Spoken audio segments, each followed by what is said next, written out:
Martin Brundle's career almost came to an end at the 1984 Dallas Grand Prix. A puncture sent him crashing into a concrete barrier, breaking both his ankles and feet.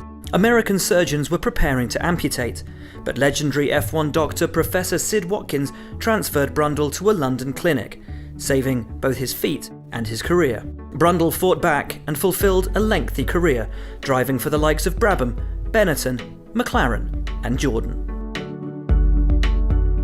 Qualifying for the 2009 Hungarian Grand Prix saw a spring detach itself from the rear suspension of Rubens Barrichello's Brawn and hit Felipe Massa, who was travelling at 170 miles an hour. The metal spring knocked him unconscious and fractured his skull, ruling him out for the remainder of the 2009 season. Massa returned with Ferrari for 2010 and would remain in the sport for another 8 seasons.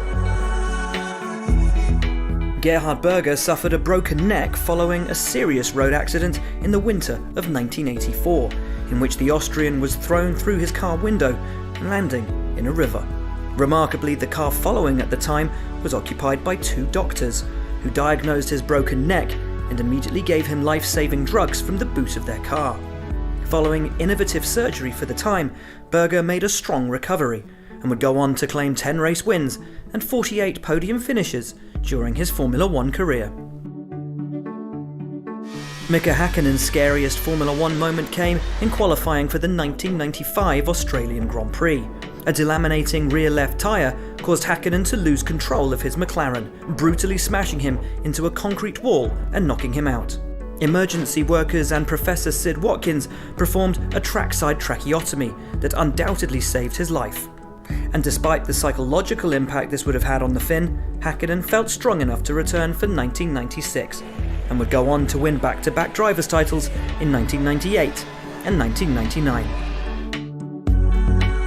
In the late 1980s, a young Johnny Herbert was gaining interest from F1's biggest teams as he worked his way through the lower formula. But in 1988, he was involved in a sickening Formula 3000 crash at Brands Hatch, where his legs took the full force of a shunt with the barriers, leaving him with multiple fractures. After a few months of painful rehabilitation, Herbert was somehow able to drive again, and started the 1989 season with an incredible 4th place finish for Benetton, just 3 seconds behind 2nd placed Alain Prost, despite barely being able to walk. While practicing for a sports car race in 1965, John Surtees suffered a life-threatening accident that left the Briton with a smashed femur, split pelvis, and one side of his body 4 inches shorter than the other. As Surtees turned into a corner, the front suspension suddenly broke, and he smashed into a guardrail. A surgeon literally pulled Surtees back into shape, and by the start of 1966, he was ready to resume racing, winning the 2nd round of the season in Belgium by a full 42 seconds. Michael Schumacher suffered one of a driver's biggest fears in 1999 as his Ferrari's brakes failed on the opening lap of the British Grand Prix. The German went straight into the barriers at Stowe Corner, and he was forced to sit out 6 races with a broken leg. But Schumacher responded in the only way he could, and he took pole position by almost a full second on his comeback race in Malaysia. The following year he would go on to claim the first of 5 straight drivers' championships for Ferrari. Ahead of the non-championship 1952 Grand Prix of Italy, Juan Manuel Fangio was travelling back from a road race in Northern Ireland and arrived at Monza just 30 minutes before the race started.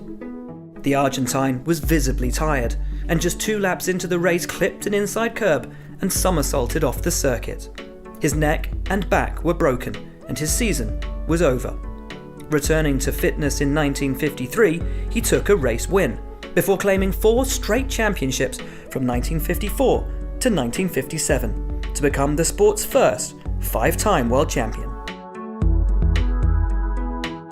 After looking fast in pre-season testing, Robert Kubica suffered a serious crash in the 2011 Ronde d'Andorra rally, in which his right forearm was partially severed.